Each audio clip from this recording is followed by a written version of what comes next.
大家好，以后想吃炸鸡不要出去买了。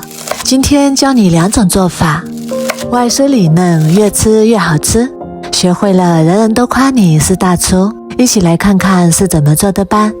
首先准备一块新鲜的鸡胸肉，用刀从中间对半切开，然后再用刀背像这样轻轻地敲打几下，这样处理过的鸡胸肉吃起来更加的鲜嫩入味。敲完之后像我这个样子就可以啦。全部处理好之后装入大一点的碗中，鸡胸肉的数量可以根据家里的人数来决定。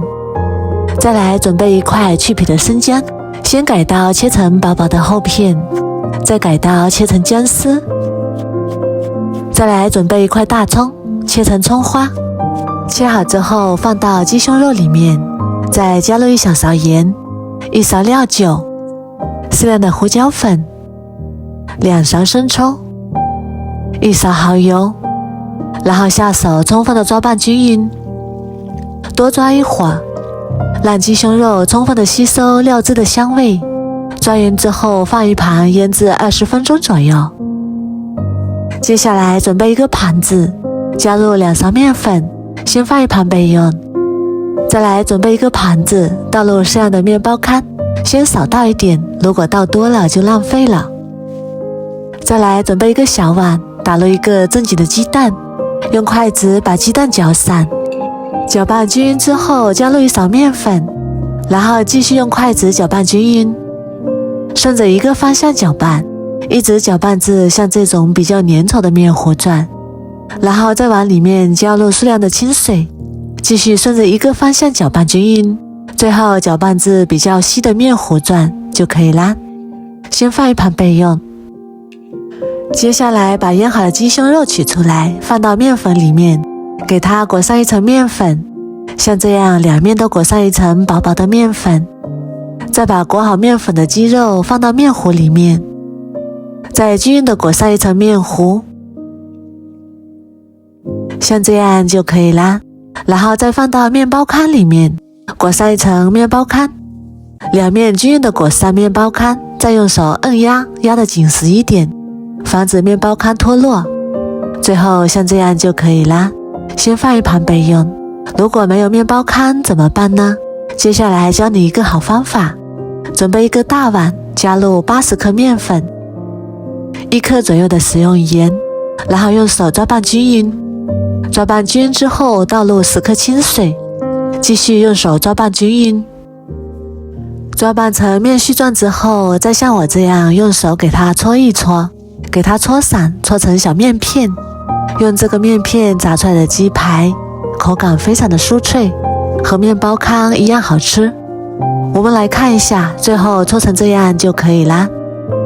然后取出一块鸡胸肉，先裹上一层面糊，再把裹好面糊的鸡胸肉放到搓好的面片里面，2面都均匀的裹上一层面片，再用手给它压一压，最后裹成这样就可以啦。裹好之后先放一旁备用。接下来把锅中的油温烧至6成热，把鸡胸肉放入锅中，开小火慢慢煎。刚下锅的时候先不要动它，煎至底部定型之后再给它翻个面，然后继续开小火慢慢炸，全程大概需要6分钟左右，一直炸至表面金黄酥脆，像这样就熟啦。然后给它控油捞出来，然后再把裹好面片的鸡胸肉放入锅中，同样6成油温下锅炸，开小火慢慢炸，把鸡胸肉炸熟炸透，全程大概需要6分钟左右，炸至2面金黄酥脆，像这样金黄金黄的，再给它控油捞出来。哇，好香啊！稍微放凉之后再给它切成小块，这样炸出来的鸡排口感非常的酥脆。切好之后装入盘中。这一块是裹面片炸出来的鸡排，同样非常的酥脆，看一下外酥里嫩，非常的香。然后根据个人的喜好加入适量的烧烤料或者是番茄酱。哇，真的是太香了，看起来就非常的有食欲。这样我们一个简简单单的炸鸡排就做好啦。它的口感吃起来外酥里嫩，非常的好吃又入味，自己在家里做，干净又卫生，经济又实惠。如果你也喜欢，赶紧收藏起来试试办。我每天都会更新不一样的美食视频，喜欢我的视频就关注我吧，谢谢您的支持。